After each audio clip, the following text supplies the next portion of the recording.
Hello everyone, today we start an introductory mini-series about the Balkan Wars. It's going to be a couple of videos, then of course, as always, we're going to expand in great detail, time allowing, of course. One of the most sort of relevant conflicts of the early 20th century, and one that partly precipitated also the outbreak of World War I. Right? There's nothing theological, deterministic just per se about what happens. A very common misconception in general to force, like things had to just go like that and or in a very specific fashion. This determinism is mostly used for sort of general partisan accusations. But when you study military history, you know that things, also as von Clausewitz explains, go in this human endeavor, the sort of, not necessarily the wrongest, but sort of the more different than basically any other activity by overall importance and direct political control. Hence, it's really wise to study the entire mechanism of these clashes to really get how potentially different things could have turned out. We also recently made a series about the War of Crimea. We have the last episode, probably I'm going to make it this month as well, that is a bit of a trait d'union, especially as far as Ottoman history is concerned. In fact, the Ottoman Empire that staggered into the year 1912, the outbreak of the Balkan Wars, plural, was a state whose European frontiers had been shrinking in sort of broader perspective for more than 2 centuries. The Ottoman Empire was not done for. At the outbreak of World War I, actually, the Tsarist Empire, for example, was pretty worried about Turkish expansion, especially as far as dreadnoughts in the Black Sea were concerned.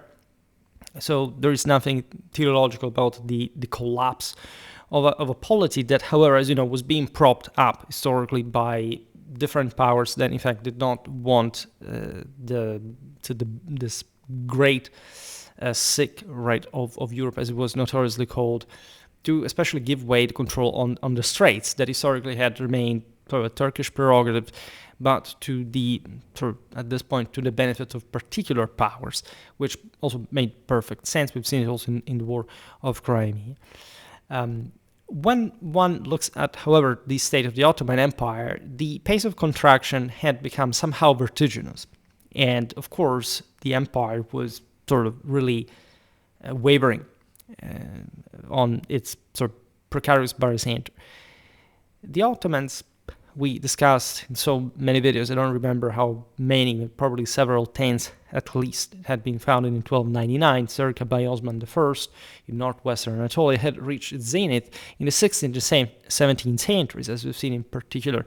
Now we're a series about the second siege of Vienna, under sultans like Selim I and Suleiman the Magnificent, ruling 3 continents and being simultaneously at war on 3 continents. It's something that we tend to forget a little bit. And by the 19th century, for the gradual decline that had followed, especially starting from the late 17th century, it was widely called, in fact, the sick man of Europe.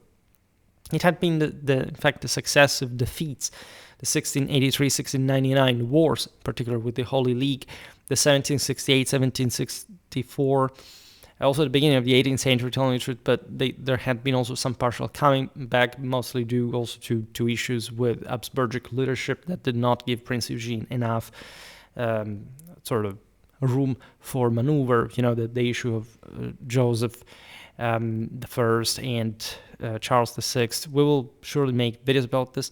There had been also the 1787-1792 Tsarist Ottoman wars, the Greek War of Independence, 1221-1289, that had began practically the territorial collapse also within probably the central regions of the empire, and the gradual emergence of autonomous, then independent Serbia, Romania, and Bulgaria. We will talk about those histories because they are really a bit too forgotten.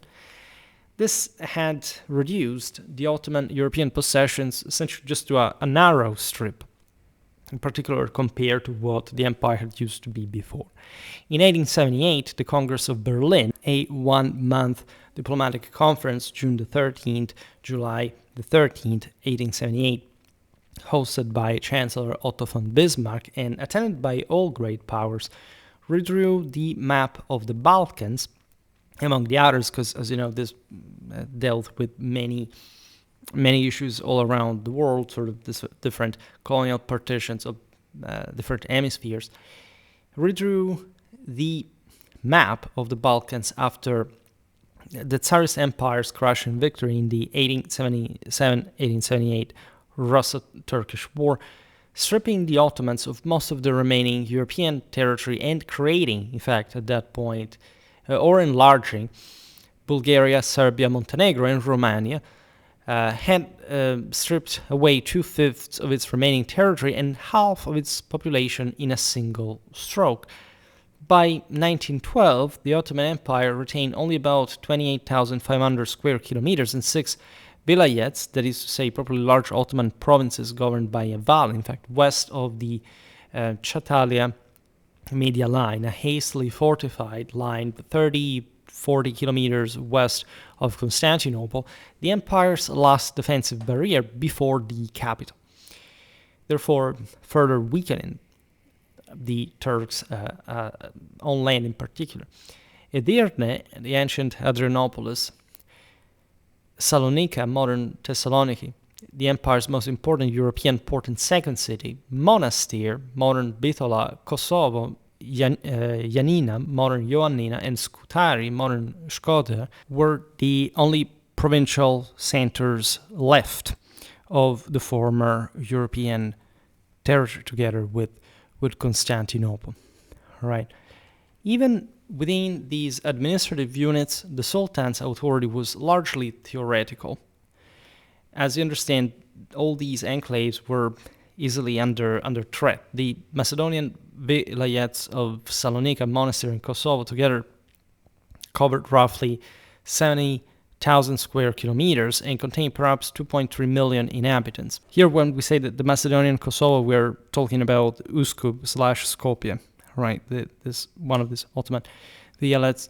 Approximately 600,000 Muslims, mostly Albanians and Turks, 1.1 million Slavs divided by language, church, and armed allegiance between Bulgarian and Serbian identity, 300,000 Greeks, 150,000 Vlachs, that is the Armenians, the Latin-speaking Balkan people, and Jews, and the rest essentially as a mosaic of even smaller groups. If you have an idea, again, of the process of Balkanization before and after these times, you realize what sort of all the complexity, the complication, politically, internationally, and more, in controlling this territory. Geographic Macedonia had never been a single Ottoman province either. It was essentially an ill-defined historical region, split among the three vilayets listed above and claimed in its entirety by Greece, Serbia, and Bulgaria on ethnic, historical, and religious grounds alike. We talk even about sort of the concept of Macedonia in the Middle Ages, and you always, whenever you talk about, these Balkan issues, you have always trigger people say, but that thing did not exist before, or it existed 600 billion years before everything, or those kind of stuff. But, we also explained, in fact, in those very medieval history videos, how different, national or proto-national identity and also just political provincial identities can be in different parts of Europe. There is no equivalent, really, for any country in that sense. I also responded recently in a question and answer video to a specific demand regarding, say, when also bigger countries sort of became what they were. And there isn't a single time for each one, right? Now, the Macedonian struggle had raged in all this since 1903, ignited on the same year by the Ilinden Preobrazhenie uprising, This happened on August the 2nd, 1903. It was an anti-Ottoman insurrection organized by the secret internal Macedonian Revolutionary Organization, in fact the IMRO in English at least, in the monastery village. Brutally suppressed with 4,000 to 5,000 civilian deaths, right, turning the province into a patchwork of rival zones of control. Practically, this province had exploded because of the Turkish suppression and the already sort of pretty harsh feelings that these peoples had matured during hundreds of years of brutal Ottoman domination. Now, the Greek Andartes, essentially Athens-sponsored Greek irregulars, had been operating from the south of the region, and Bulgarian Komitadjis, members of the MRO and the Bulgarian Officers Supreme Macedonian Committee from the north, burned each other's villages, assassinated priests and teachers, and fought running battles with the Ottoman askars, essentially the regular Ottoman soldiers, and with one another. If you're interested in the history of the askaris as a Turkic term and specific military units since the Middle Ages, I made something about that. We will continue also during the colonial era. As you know, we talked about them, for example, in different contexts, or actually also, for example, in Libya, that had precipitated also part of the Balkan Wars. In the video about the Italian victories of World War II, as you know, those were ethnic, colonial forces. Now, by 1911, the Ottoman army admitted it controlled only the main roads and the larger towns of Macedonia, or at least what was intended as such. The countryside belonged to whoever could hold it at night, essentially. This is a very Balkan thing. Telling the truth, if you look also at previous centuries, it's not like things were overwhelmingly different, right? Because the Balkan hinterland was a nightmare for everyone. However, things were definitely worsening, and measuring the degree of sort of Ottoman grip on these communities was a good thermometer of such troubles.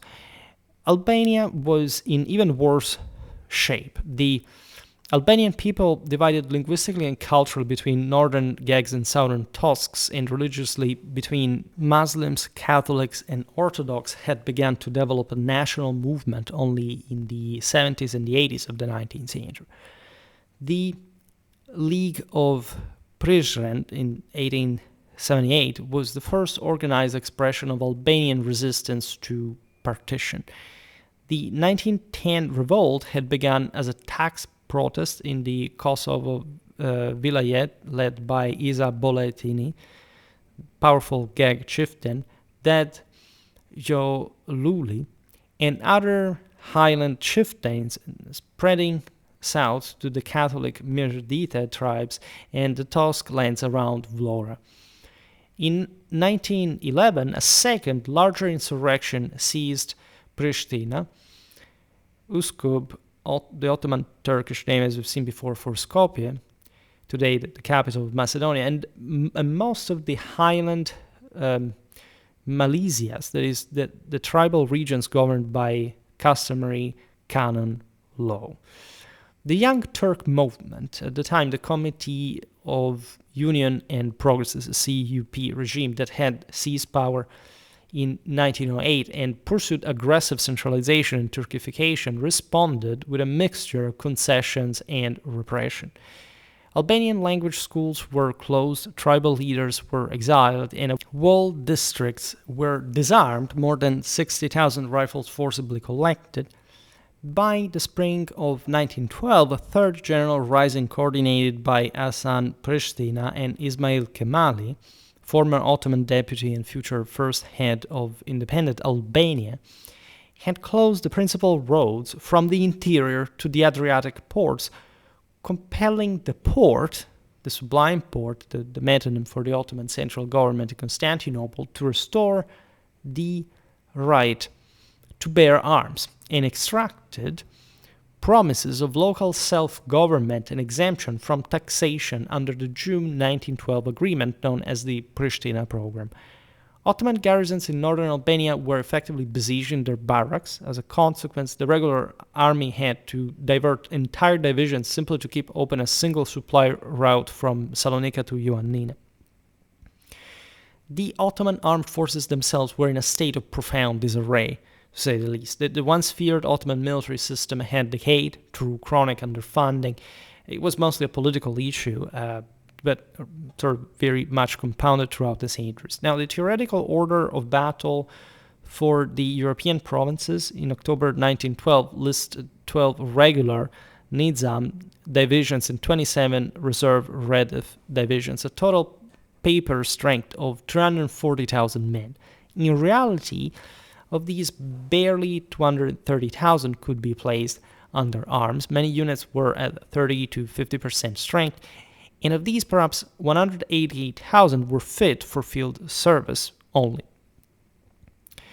Most Redif units were skeletal. Many battalions mustered fewer than 300 men instead of the regulation 800. Equipment was antiquated and incomplete. The standard infantry rifle was the 1890 pattern Mauser 7.65mm model 1890 1903. This rifle was essentially a late 1880s Belgian/Turkish design with a modest 1903-1905 update. Right, it was actually reliable, but slow to reload against the more modern Mannlichers and Mannlichers Schönauers of the Balkan armies. Machine gun detachments existed only in theory.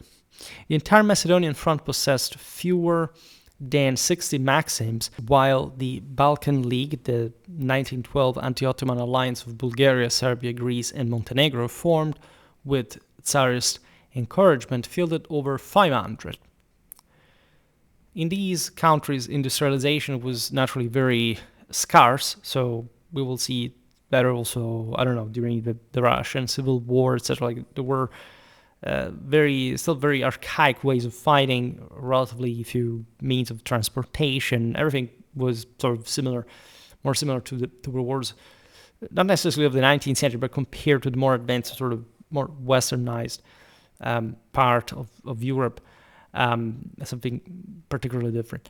Now, artillery was the greatest weakness as a consequence. The field batteries still used black powder Krupp 75mm guns with a maximum range of 6,000 meters, outranged by the Bulgarian Schneider Canet quickfires, the 1904-1907 models that could throw a shell at 8 kilometers and a half of distance. Ammo reserves were catastrophically low, equally, and we know how you can have the guns, but not really ammo and ammo production to sustain use. Many batteries went into battle with fewer than 200 rounds per gun. The Navy was no better. Apart from the two dreadnoughts, Reshadiye and the Sultan Osman I, still completing in British yards, that, by the way, would both be seized by Britain on August 3rd, 1914, and destined never to, in fact, fly the Ottoman flag. The Turkish fleet consisted of the obsolete ironclads Mesudiye and Amidiye, two small German-built cruisers, and a handful of torpedo boats. The entire medical service could provide fewer than 5,000 hospital beds for an army of 250,000 men. Cholera, already present in the Thracian camps, would claim more than 60,000 Ottoman lives, far more Ottoman lives than enemy bullets, as it was still dreadfully typical, in fact, before World War I. The young Turk regime that bore responsibility for this situation had come to power with the highest hopes. The 1908 revolution, the Young Turk Revolution of July the 23rd, began by CUP officers of the Third Army in Salonika and forcing Sultan Abdulhamid II to restore the 1876 constitution, had been greeted across the empire with genuine enthusiasm.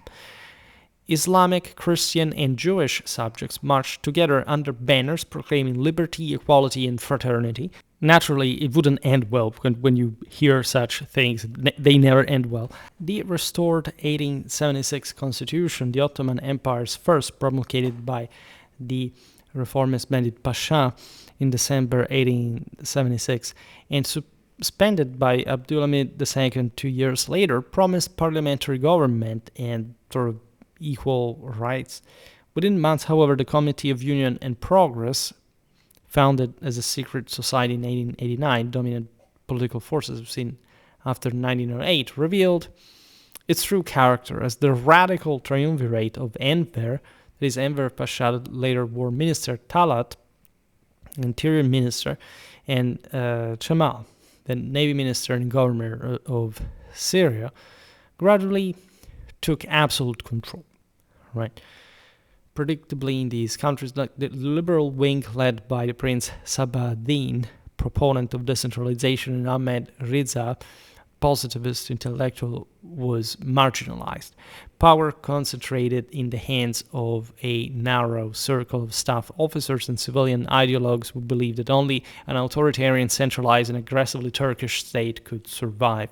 The 1909 counter-coup, the March the 31st incident, this was a conservative Islamist mutiny in Constantinople demanding restoration of Sharia, crushed by the CUP's action army from Salonika, attempted by reactionary palace elements, gave the CUP the pretext for, in fact, the final purge. Abdulhamid II, who reigned, in fact, from 1876 up to that point, was known as probably the Red Sultan, was deposed on April the 27th, 1909. Several thousand suspected reactionaries were arrested or exiled, and the opposition Freedom and Accord Party was driven underground. The new regime then embarked on policies that alienated virtually every non-Turkish community. Universal conscription was extended to Christians for the first time. Right, there were different ways. Of course, Christians had been fighting in the Ottoman army, but at this point, it's sort of absolute, provoking riots in Lebanon, for example, because this, of course, involved also all the other provinces of this still immense empire, and Macedonia. The Arabic and Albanian scripts were discouraged in favor of Ottoman Turkish. Islamic refugees from Bosnia, Bulgaria, and the Caucasus were deliberately settled on Greek and Slavic lands as a counterweight to Christian majorities. You know also what will happen in Armenia during World War I. Now, the Albanian revolts of 1910-1912 were crushed with a brutality that shocked even hardened European observers. It's not like the Turks had lost sort of their Renaissance, practices, so to say. Villages were burned, hostages executed, and entire tribes deported. Right, up to the previous century, the Ottomans routinely sort of launched raids, probably to harvest slaves across, say, space from Poland to Russia. It's as far as that. So the mentality here is quite fascinating. We'll talk more about 19th century Ottoman mentality, because as we've seen also during the War of Crimea, European powers, depending on how they were aligned, were more or less sort of putting aside these divides. And the officer corps, the Ottoman army, suffered most from these political upheavals. Between 1908 and 1912, the CUP removed over 1,200 senior officers, especially Arabs, Albanians, and Circassians, suspected of disloyalty. Among these, there were sort of many experienced Arab and Albanian generals that were, however, at this point forcibly retired or transferred to remote garrisons. Regiments that had served together for decades were broken up and their cadres dispersed. This obviously has detrimental consequences regarding probably the effectiveness of a large section of the armed forces. The 1912 mobilization found instead many divisions commanded by captains and majors who had been promoted far beyond their experience. Some divisions were led by officers as young as 28.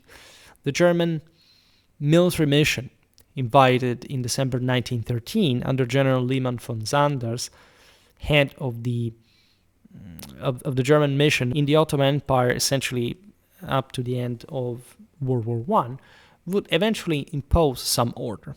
But in 1912, the only foreign instructors still present were a handful of elderly Ottoman officers who had trained in Germany 30 years earlier, and also in any case, it didn't have necessarily the experience that, in fact, more direct military involvement could have gotten as the Germans are. Some had, but in general, the sort of updated mentality, sort of doctrine, tactics, aside from the material shortcomings of the Ottoman Empire, were sort of quite unattainable, given the general as disastrous situation.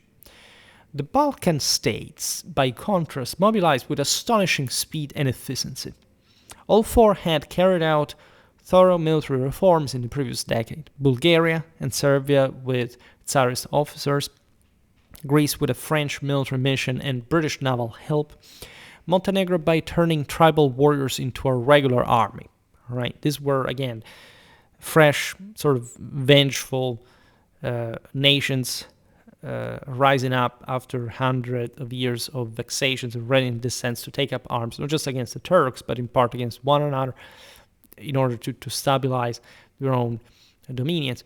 Bulgaria alone placed 350,000 trained men in the field within 3 weeks, organized in 9 infantry divisions and 1 cavalry division supported by 1,200 modern artillery pieces and 72 machine guns per army. Serbia mobilized 260,000 men in 10 infantry and 1 cavalry division, Greece 120,000 in 2 field armies, Montenegro 40,000 in 4 detached brigades. Naturally, they all had sort of different sizes, but also different strategic objectives that sort of justify also these numbers. All 4 armies were composed almost entirely of reservists who had completed 2 years active service within the previous decade and who regarded the coming war as a crusade to liberate blood brothers still under the Turkish yoke. The diplomatic architecture that made this crusade possible had been painstakingly assembled over the previous 18 months under Tsarist sponsorship to encircle the Ottomans and counter Austro-Hungarian expansion. You understand how this was prefiguring many of the dynamics that we are aware. Here we see essentially from the side of the Balkanics, the tribal entente, right? And as such, of course, there was much that a power like Russia, but obviously also like the British and the French, in a more maritime-oriented fashion, had to gain from all these movements, and it would be sort of very even in competition with one another. This is the interesting aspect of the same. We will see better what had happened also in the previous generations regarding the various international alignments. Now, the Serbo-Bulgarian treaty signed on March the 13th, 1912 was the cornerstone. Its public clauses established a defensive alliance. Its secret annexes divided Macedonia into 3 zones and committed each party to place minimum forces in the field. All right. Bulgaria, 200,000 rifles, Serbia, 150,000. A separate military convention signed the same day fixed the exact order of battle and the timing of mobilization as well. The Tsarist Empire guaranteed the treaty and promised to intervene if Austria-Hungary moved against either signatory. The Greco-Bulgarian Treaty of May the 29th of the same year was deliberately less precise. Venizelos, Eleftherios Venizelos, Cretan statesman who became Greek prime minister in 1910 and modernized state and army, aware that Greek public opinion would never accept a fixed partition that awarded Salonika to Bulgaria, insisted on a purely defensive pact with no territorial clauses. You realize how the seeds of discord were already sown, how sort of historically different ambitions of these countries were, and how, again, complicatedly entangled the situation was. The bigger threat, however, was the Ottoman Empire, was fragile enough to be essentially knocked out, at least in an extensively territorial sense, for all of these states to find themselves in a better condition after, hopefully, a victory. A secret letter exchange between the prime ministers of the Balkan countries promised that any future disagreement would be submitted to mediation. However, no arbitrator was named. So it was just like saying, we all know that we can't get at each other's throat at some point, especially concerning partition of conquered Ottoman land, or ceded Ottoman land. But we don't actually sort of outline any precise rule about this, and we will see that. Which also makes sense in general, considering how complicated the situation was and how sort of impelling the sort of this momentum was as well. Montenegro was bound to Bulgaria by a treaty of April 1912 that included a monthly subsidy and a post-war loan, to Serbia by a convention of September of the same year that coordinated operations in the Sanjak of Novi Pazar, the Ottoman-administered corridor separating Serbia and Montenegro, occupied by Austria-Hungary between 1878 and 1908, and northern Albania. I will skip all what had happened with Austria-Hungary and Bosnia and the fact that they had occupied this strip of territory, then they had given it back to the Ottomans and so on. Now, Greece concluded no written treaty with Serbia before the war. Only, just, you can't imagine the general feelings there, because here is almost like a medieval meme gone wrong, sort of delayed of hundreds of years. But this was only a verbal understanding, let's put it this way. It reached, by the way, through the Tsarist mediation in September 1912, Montenegro upset the carefully synchronized timetable by declaring war on October 1912. They crossed the border the same day. Naturally, it was sort of simpler for them because they were a smaller country, were sort of less exposed to Ottoman retaliation, and they sort of just went for it. King Nikola I Petrovich Njegoš, prince and later king of Montenegro, between 1860 and 1918, his forces advanced in 4 columns. The Zeta division towards Shkodër, the old Montenegro division towards Bijelo-Polje, the Lovćen detachment toward Tuzli, and a smaller brigade towards Plav and Guzinje. The move was impulsive and poorly supplied, though. Montenegrin artillery consisted of a handful of mountain guns incapable of reducing modern fortifications, but it achieved a strategic success out of all proportion to its size. The Ottoman High Command, fearing an Allied landing on the Albanian coast, rushed reinforcements westward and committed almost the entire Western Army Group, that is, 5 divisions under Javed Pasha and Zia Pasha, to the defense of Shkodër and the Sanjak, troops that could never be disengaged from this theater. The main Allied offensive began 10 days later, where on October the 18th, 1912, in Thrace, the Bulgarian 1st and 3rd Armies, 178,000 men with 414 guns under the overall command of General Ivan Fitchev, advanced on a front stretching from the Rhodope to the Black Sea. That is almost 200 kilometers. Their immediate objectives were the Kirk-Kilisse, that is modern Kirklareli line, and the fortress of Adrianople, modern Edirne. The Ottoman Eastern Army, 120,000. These were, as we've seen, from the eastern end of the Balkans, under Abdullah Pasha, attempted to seize the initiative by attacking before Bulgarian mobilization was complete. The result was a disaster. At Kirk-Kilisse, between October 22nd and 24th, the Bulgarian 3rd Division executed a daring night march around the Ottoman left flank and rolled up the entire position. Abdullah Pasha lost 3,000 killed and wounded, 58 guns and 2,000 prisoners. The pursuit was merciless. At Luleburgas, Pinarishar, between October 28th and November 3rd, the two armies fought a 7-day battle across a 40-kilometer front. Bulgarian artillery fired 36,000 rounds in the first 3 days alone. Ottoman counter-battery fire was silenced within hours.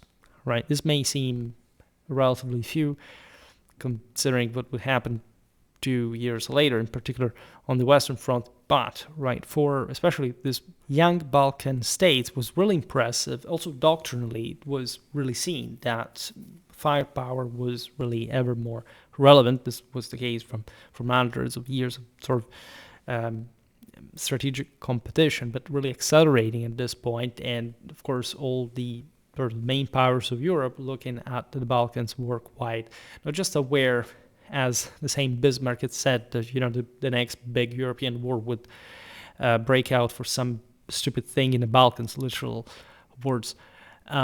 But say, doctrinally speaking, there was much to learn from the new insight. It's a bit of a myth that before World War I, we talked about this in the videos about how trench warfare happened, that sort of the militaries in Europe were really not aware of what would have actually happened, at least in terms of devastating potential, etc. How that would practically transmute into an actual strategic situation was sort of a bit more complicated to determine. Right? They found out the hard way at the very beginning of the war, but they also adapted in a doctrinal sense quite quickly. So actually, it was much of a less sort of senseless or just foolishly staged war than we tend to think. In any case, by November the 3rd, the Ottoman Eastern Army had virtually ceased to exist, at least as a coherent force, having suffered 22,000 casualties and lost another 80 guns at the hands of the Bulgarians. The road to Constantinople lay open except for the final Chatalia fortifications. That were the remainders of the Turkish forces had fallen back on after the debacle. In the Western theater, the Serbian campaign was a model of methodical annihilation. Again, the Serbians had some, unsettled business with the Turks, in their national perspective, and the First Army, 132,000 men under Crown Prince Alexander and Chief of Staff Voivoda to the high military title Putnik, Radomir Putnik, perhaps the finest Balkan general of the era, advanced in 3 columns down the Vardar and Morava valleys. At Kumanovo, from October the 23rd to the 24th, the Serbian army destroyed the Ottoman Vardar I in a classic encounter battle, inflicting 12,000 casualties and capturing 140 guns. Skopje fell on October 26th without resistance. The Third Army swept through the Kosovo plain. Big deal, spiritually enough, accepting the surrender of all garrisons that had been cut off from retreat. Total chaos was present among the Ottoman ranks. The Second Army, after hard fighting at Prilep, crushed the last Turkish reserves at Monastir between November the 16th and the 19th in a battle that cost the Turks another 12,000 men and all remaining artillery west of the Adriatic. By December the 1st, Serbian cavalry patrols were watering their horses in the Adriatic at Alessio, modern Lecce, and Durrës. The Greek advance from Thessaly was initially slower. The army of Thessaly, we're talking 100,000 men, 120 guns, had to force the narrow Sarantaporo defile defended by 2 Ottoman divisions under Hasan Tahsin Pasha. After 2 days of frontal assaults, the Greeks executed a flanking march through the Petra Pass and compelled the withdrawal of the Turks. At Yanica on November the 2nd, the Ottoman rearguard was destroyed in a single morning. When Greek and Bulgarian columns converged on Salonika simultaneously, the Ottoman commander Hasan Tahsin Pasha chose to surrender to the Greeks rather than fight a 2-front battle. On November the 9th, October 26th, old style, so to say, the Orthodox word, Greek cavalry entered the city. King George I arrived the following day to be greeted as liberated by the Greek and Jewish populations. In general, the Ottomans were sort of more sympathetic to sort of a Greek state paradoxically than this more aggressive Balkan powers in the north. And for Salonika, things were seemingly also just a way to create a buffer area that the Greeks would have to cope to stem partly further Balkan aims towards the Aegean, had there been any. A separate Greek force, the army of Epirus, 25,000 men, pushed through snow-choked passes to begin the investment of Ioannina. By the way, these battlefields recur for all the military history that we discussed in the video about the Battle of Pelagonia in 1259. These are sort of very familiar places. We made videos about the Battle of the Maritsa. Here we talk about Serbian-Ottoman War. We will come back prepotently on medieval Balkan warfare again, hopefully soon. Now, Greek naval operations are also interesting. There is all, if anything, perhaps in the next episode, we will talk about the naval theater that is complex as interesting. And in this case, we mention it because the Greeks essentially sealed the Ottoman defeat at sea. Obviously enough, also given sort of the nature of their country. Within 3 weeks, the declaration of war, the fleet under Admiral Paulos Koundouris had occupied Lemnos, Imbros, Tenedos, Tarsus, Samothrace, and Psara, establishing an unassailable base only 60 kilometers from the Dardanelles themselves. Quite sort of daringly and threateningly enough. When the Ottoman fleet sortied on December the 16th, it was met off early by the full Greek battle line. In a 4-hour action, the armored cruiser Georgios Averfov, Greece's only modern capital ship, boat with a private bequest, single-handedly engaged the entire Ottoman squadron, damaging the flagship Iredin Barbarossa and forcing retreat. Interesting names, by the way. If you're interested, I made a video about Iredin Barbarossa's Tyrrhenian raid, and that sort of during also the Nice siege, also the Ottoman stay at Marseille, we're talking in the 16th century. Now, a second sortie on January the 18th, 1913, ended even more disastrously when Greek destroyers torpedoed the cruiser Mejidie. And the fleet fled back into the very straits, never to emerge again. Quite prudent decision. The Aegean was now a Greek lake, which also historically seems like really a big deal. This hadn't been the case in spite of almost 100 years of Greek independence at this point. 45,000 Ottoman troops in Syria and Palestine could not be moved because of, obviously the risk of losing everything and causing a much greater collapse than was already happening. The Aegean islands fell one by one into Greek hands in the process. By the first week of December, the Allies had conquered everything west of the Chatalia-Media line except the 4 great fortresses. Those were a bit more of a problem. The same Chatalia lines, Adrianople, that was the bigger, Ioannina and Shkodër. Bulgarian assaults on Chatalia on November the 17th, 2018, collapsed amid mud and cholera. That was naturally striking both sides. An armistice was thus signed, given the general accomplishment, on December the 3rd. The London Peace Conference opened on December the 16th, but deadlock over Adrianople, the islands, and Albania.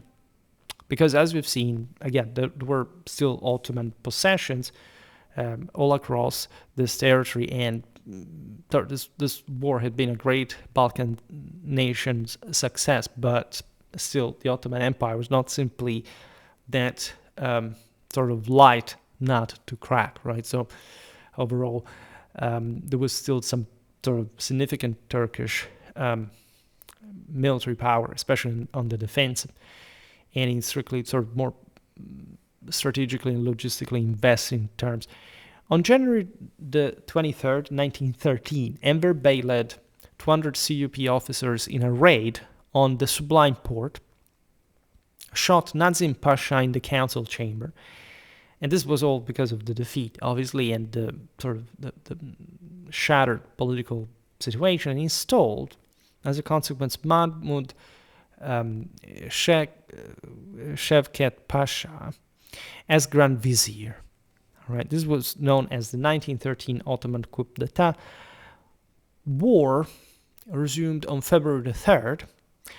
So the Young Turks were uncompromising in this, and the final act was swift enough. Bulgarian and Serbian heavy siege guns reduced Adrianople, finally in a 3-day bombardment ending on March the 26th. Greek troops stormed the Bizani Heights south of Ioannina on March the 6th. Shkodër surrendered to Montenegrin and Serbian forces on April the 23rd after Esad Pasha Toptani negotiated a secret capitulation. So this was the last effort. Objectively, these outposts were very isolated or exposed, in any case, to the League forces, and so it took this sort of operational pause for a while. That, by the way, had been sort of required by the same Balkan states, and as we've seen, it was the Ottomans that decided, not in order not to lose face politically, to push further, and they lost, say the Young Turks in general, they lost more than that. So there is the Treaty of London of May the 30th, 1913, awarding the Allies everything west of the Enos Media Line, creating an independent Albania, and leaving the islands to be decided by the powers, which was a way, in any case, to let Greece controlling them with a parliament sort of autonomous and sort of cordial relations between the League members. Now, the peace lasted exactly 1 month. Obviously, this wasn't quite over. Bulgaria, in fact, having suffered 87,000 battle casualties and believing itself robbed of the fruits of victory because they had spent objectively larger force, attacked its former allies on the night of June from the 29th to the 30th of 1913. And so we will see this better in the next episode, but just for the record, you know what happened. I won't spoil anything, but yeah. The Second Balkan War was shorter, bloodier, and even more sort of consequential. The Romanian armies crossed the Danube on July the 10th and advanced to the outskirts of Sofia without meeting resistance. Greek forces captured Ceres, Drama, and Kavala. Serbian troops seized Štip, Kozani, and Radovish. Right? Ottoman columns in the process reoccupied eastern Thrace and entered Adrianople on July the 21st, amid scenes of wild rejoicing. Bulgaria capitulated on July the 31st. The Treaty of Bucharest on August the 10th and the Treaty of Constantinople September the 29th fixed the final settlement. Essentially, Serbia annexed the greater part of geographic Macedonia and the Kosovo Vilayet.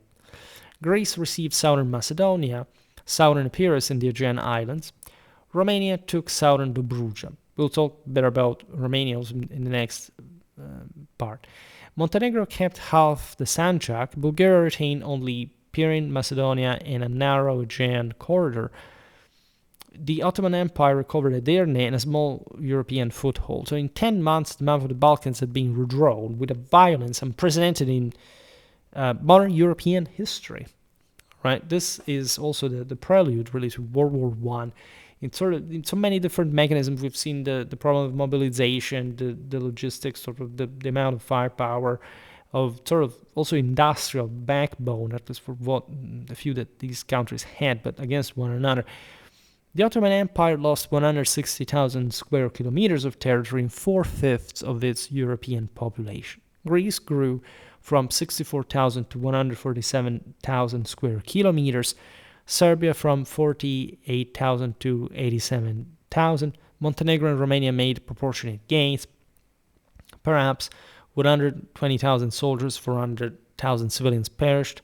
You don't know, essentially, like in this time and place, essentially with precision, we can't sort of substantially estimate.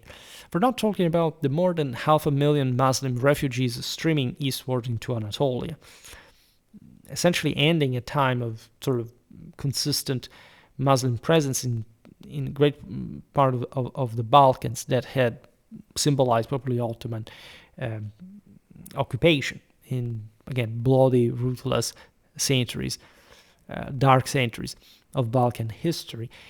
Also, we'll see this, but of course, the whole sort of Balkan question in general was far from being resolved. And for anyone who knows sort of the history of the 20th century from the beginning, so a few years later to literally, a few decades ago, and still tensions are there. Like this was never really fully resolved. Next episode, we will see much better the whole sort of events of 1913. Here we just resumed them for the sake of it. But again, it's all about a broader picture that this Balkan Wars sort of help sort of visualizing in its almost irreconcilable perspective this all. And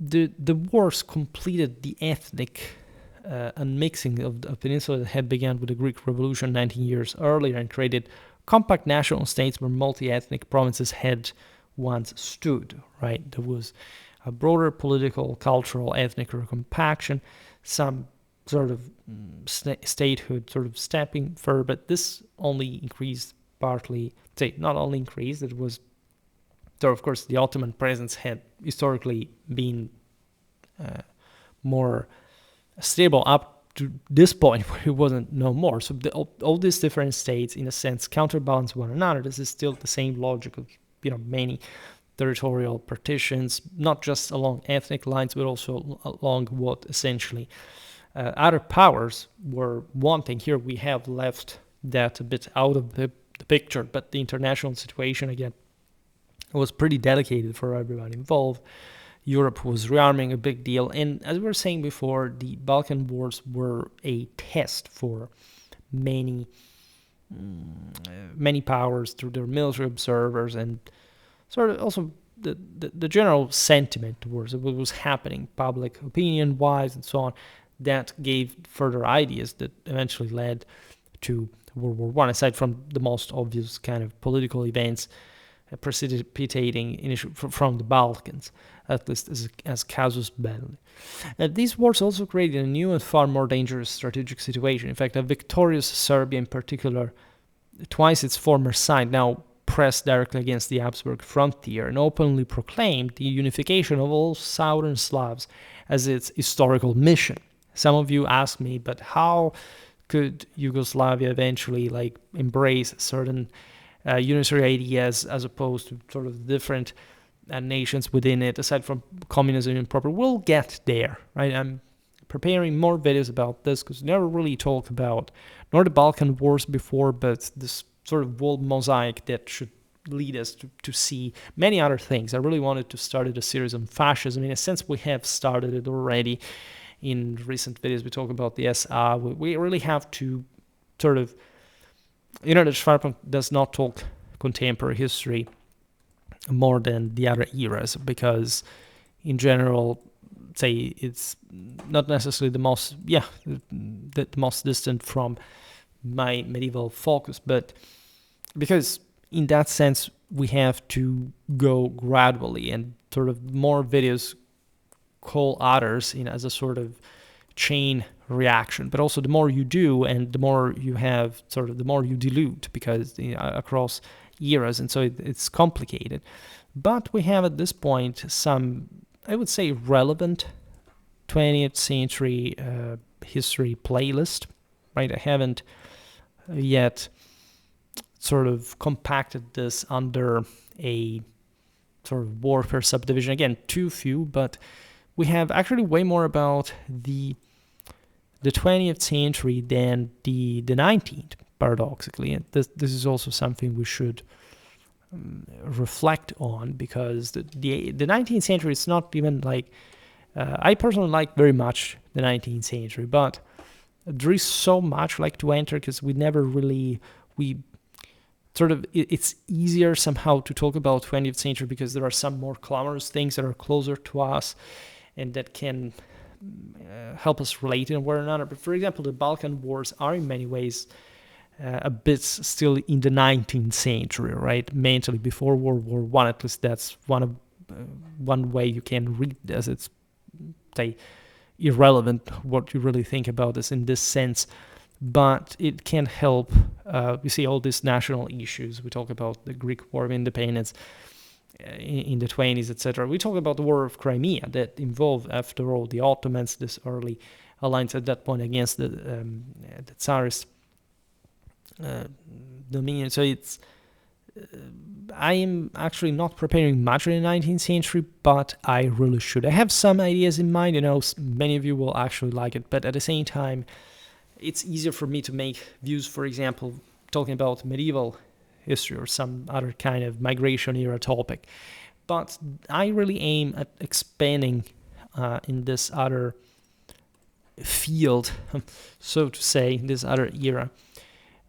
This is the 48 20th century video that we make. Just comparatively, the 19th century is only 30 videos, right? And so they're not even so overbearingly long and varied as we would like to, because there was historically, since the beginning of Schwerpunkt, something about Napoleonic warfare that we haven't discussed very much recently, because that mostly stemmed from the cycle / sort of the lottery extraction. But we have to take it properly about the age of, let's say, of revolutions, of this moment of sort of unification in many countries, the independentistic pushes, so many others in a general sense. So it's a very complicated time, and again, on Schwerpunkt, we do what we can because there is so much. We understand how much we're covering, how varied our content can be. We're almost not really supplanting the cycle stuff, but let's say if we can make more interesting videos in the moment, I'm going to follow that for now.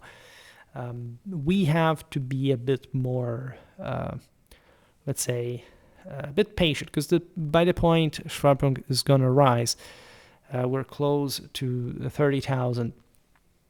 Things will be easier. We'll talk also about more relaxing things at a time.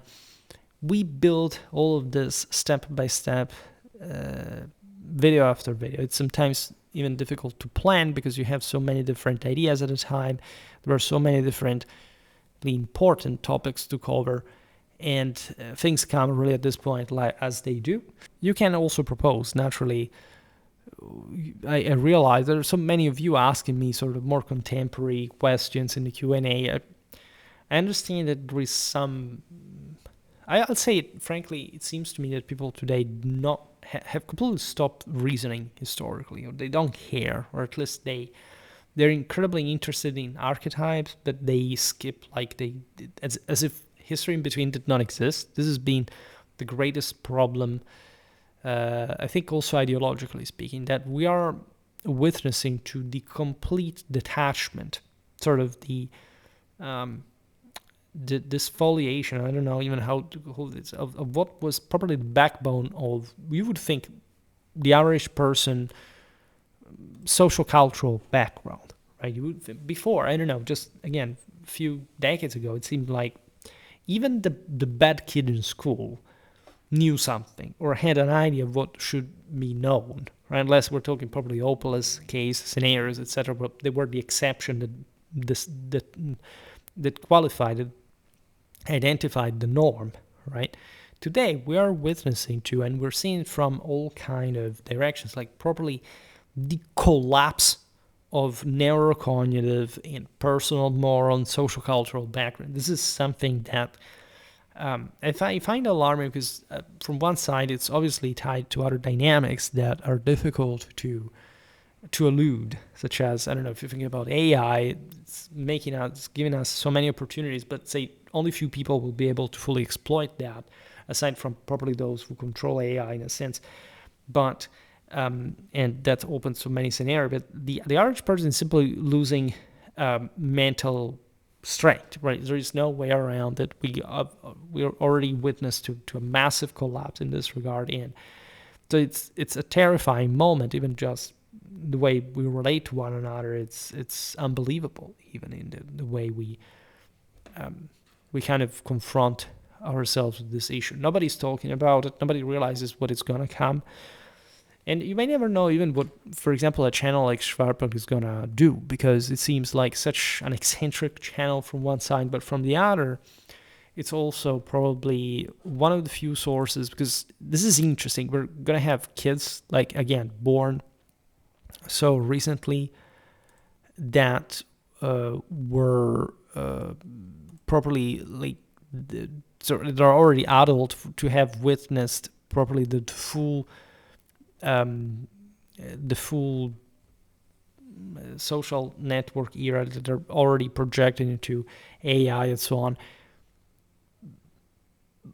And people were slightly just older, just like I can be. Like, I feel very old, but after all, I'm not that old at all. That in the best case scenario, we're provided with sort of still that paradigm that more or less was also the one of our parents, of our generation. This generational detachment is insane, right? And so the idea of having a point of reference for all of history or military history or other topics in a channel like ours, it seems something really unique, because this is not like, okay, I make a video every day, but it's 20 minutes, or it's a condensation, or it's just about history, just about military history, or religion, or politics. It's about everything. It's a sort of guide to the world rather than history strictly meant. And as such, I think just preserving that model, saying, okay, my brain now, it's been molded before the collapse, and can, in this sense, sell in ways that, of course, like, you can think AI will take over, but not quite, because frankly, the AI you can at least have for free is not really apparently even showing us that much capacity at all. I don't know about the more advanced, of course. Some of it is really very sort of very well, calibrated, but habitually writing academic papers, I can tell you there's no way, even remotely in sight, on the short, and I would argue in the medium term, for writing anything like that. And so what worries is the in-between, right? How is this history being told at some point? Like, because it's how people search for it. It may be like the algorithm manages to grasp what you have in mind, but it's not quite feasible, in my opinion. It's always about the person. Say, you see with AI, also the freely available one, it's sort of